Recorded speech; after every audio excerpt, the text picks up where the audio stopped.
মনে করেন আপনার বয়স আল্লাহ তাআলা ৬০ বা ৭০ বছর দিল, আপনি ২০ বছর বা ১৮ বছর বয়সে যে কোনো একটা ভুল সিদ্ধান্ত নিয়ে থাকেন, সেটা ছেলে হোক মেয়ে হোক।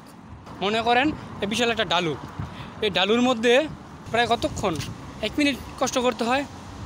১ মিনিট কষ্ট করার পরে একটা সাইকেল উঠাইলেন, অথবা একজন রিক্সা চালক রিক্সা উঠাইলো, মানে ঠেলা অথবা যে কষ্ট করে উঠাইলো, কিন্তু এই উঠানের কারণে পরবর্তীতে ডালটা পার হবে সে পেডেল না দিয়ে অথবা কোনো কষ্ট না করেই সে কিন্তু অনেকটাই দূর অতিক্রম করতে পারবে। সেই রিক্সাওয়ালা অথবা সাইকেল যেই মানে কষ্ট করে উঠাইতেছে, সে যদি অর্ধেক নেমা যদি মানে অর্ধেক উঠে যদি নিচে যায়, তার অবস্থা কী হবে? সে হয়তো নিচে পড়ে যাবে, না সে তার গাড়ি অ্যাক্সিডেন্ট করবে। তো আমি এটা বোঝাতে চাচ্ছি আপনাদেরকে যে যদি আমরা ১৮ বা ২০ বছর বয়স আমাদের নিজের যে জীবনটা আছে, এই কোনো ভুল সিদ্ধান্তের কারণে যদি আমরা এটাকে ধ্বংস করে দেই, তাহলে আমাদের যে বাকি জীবনটা আছে সেটা খুব খারাপ হবে, মানে অ্যাক্সিডেন্টের মতো হবে আর কি। ২০ বছর ৩০ বছর অথবা ২৫ বছর সময়টা আমি পার করলাম খুব কঠোর পরিশ্রম দিয়ে অধ্যবসায় করে, তাহলে কিন্তু আমার বাকি জীবনটা আল্লাহ চাইতো খুব সুন্দর করে কাটবে। আসসালামু আলাইকুম।